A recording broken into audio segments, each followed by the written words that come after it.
So now we are going to conclude with the subject of Dajjal. There's still a little bit left. I know it's pretty late now, but this is the core part, and now it'll all make sense. Who is Dajjal then? Dajjal is the Messiah. Dajjal is the imposter Messiah, the false Messiah, the one who comes before the Messiah, claims to be the Messiah, acts like the Messiah, does what the Messiah has to do, but in a very deformed way, because Dajjal means to lie or to deceive. Chief mission is to impersonate the true Messiah. And, you know, if you ask me, what is the reason for this?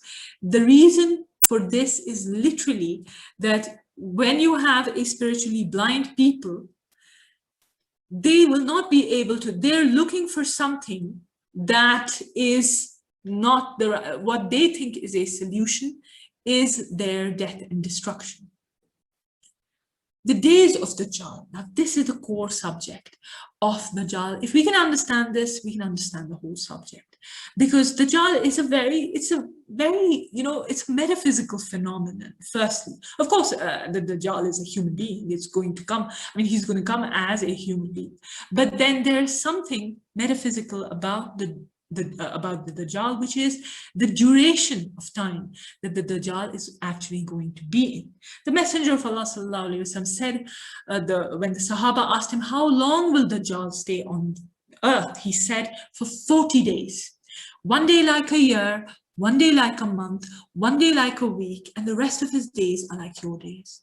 And we said, O Messenger of Allah, on that day, which is like a year, will the prayers of one day suffice us? He said, no, make an estimate of time and then observe prayer. That means this day like a year is not like a 24-hour day that we have. That means this is a completely different time slot. So what that means is that a day like a year is a long duration of time. A day like a month is then comparatively a shorter one. A day like a week is then the shortest of the three. These are the 3 days of the Dajjal. Then the Prophet ﷺ says, then the rest of his days are like your days. What are our days like? 24 hours because of the sun. That means he is going to come into our dimension of time. And because time and space are so interconnected in our universe, that means he's going to come into our dimension of space. That means we are going to see him then. Before this, when his day is not like our day, it's like a year, it's like a month, it's like a week, he is here, but we can't see him because he's not in our dimension of space and time. That's what, so when he comes into our dimension of space and time, we'll be able to see him as a person. So the Ibn Sayyad event, when the Prophet ﷺ suspected the Jewish boy to be Dajjal, what does that mean? The Dajjal was revealed in the lifetime of the Prophet ﷺ. The Dajjal starts his mission from the lifetime of the Prophet ﷺ. But where does he start his mission from? Remember, what does he have to do? He has to liberate the Holy Land from non-Jewish control, bring the Jews back, make it a state, the state of Israel, just like the state that was made by Dawood and Sulaiman alayhi salam, then make it the ruling state in the world, then rule from that ruling state as the Messiah, name himself the Messiah, call himself that I'm the prophetized Messiah. So where does he start his mission from? How can we understand this? He has to liberate the Holy Land, bring the Jews back, establish the state of Israel. And if you can see, all of this has been done. Liberating the Holy Land from non-Jewish control, already accomplished, 1917 by the British. Bringing the Jews back, already done. Establishing, now today you have a huge population from, Jews from all over the world. They're living in Israel, the state of Israel. Why are they making all of these settlements more and more? Because they want to accommodate more and more people. They want to bring them back from every corner that they've been in. And establishing the state of Israel like the one established by Dawood and Sulaiman alayhi salam, already done, 1948. The state of Israel was formed by the US support. making that Jewish state the ruling state in the world. Now that is something that is currently happening. We're seeing it with our own eyes that Israel is actually technologically advanced and has, this sort of a political control over that area, so much so that even the whole of Muslim nations around it, they can't really control Israel as much as they would want to. But what would facilitate this ruling status, status of the state of Israel would be the destruction of the US economy. When the US falls as the ruling state, the next best contender and the one who's ready to take up this challenge to be the ruling state would be Israel. Has all the money, has all the control over global economy, is technologically advanced. That's it, that's all you want. But that cannot happen without a big catastrophic event that would finish up not only the US, but also any other contenders from Europe or from China, maybe even from Russia. And we're going to see how that would happen briefly, of course. Building the temple at the place of this is also central. So that is why this will have to be accomplished in Jerusalem, where Al-Aqsa Mosque is. They are pushing towards a demolition of the Aqsa Mosque. But how do you make sense of all of this? Ibn Sayyad, the Prophet ﷺ says, the Dajjal is released in my own lifetime, has to start with a mission of liberating the Holy Land. But then where does he start his mission from?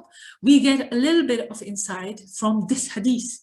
It's called the Hadith of Tamim ad-Dari, who was a Sahaba, he was a companion of the Prophet. He was a Christian, he became a Muslim during the time of the Prophet ﷺ, and he went for a voyage from the Mediterranean Sea. So from the Arab lands, he went into the Mediterranean Sea, but they were stranded, him and his company on the ship, stranded in the Mediterranean Sea for a month. After a month, they reach an island. So it's an island. The Dajjal commences his mission from an island. Again, what is the mission? Let me remind you again, getting the Jews back, making a state, etc., etc., etc. So Tamim ad-Dari finds the Dajjal there, chained in a monastery, a Christian monastery. So it's a Christian island. The Dajjal then informs Tamim ad-Dari and all the other people with him that he will soon begin his mission. He's released, he's just waiting to be unchained, and he'll soon commence his mission from this island, the Christian island, and 1 month journey from the Arab world, from the Mediterranean Sea. That's where the Dajjal will commence his mission. The mission, of course, is impersonating the Messiah, liberating the Holy Land. Which island is this? Of course, it is the island of Britain, because we see it's the British people, it's the British Empire that liberates the Holy Land from the Ottoman Muslim rule, brings the Jews back, and pushes forward for a state. This is the Dajjal's day like a year. It's a larger, time period, and because the British Empire was in power for many centuries, and this whole era would be called Pax Britannica, as in when the British Empire was ruling the world, and the British sterling pound was the ruling currency. London was the financial capital. Most of the world was colonized by the British. This is the Dajjal's day like a year, already done. Dajjal's day like a month.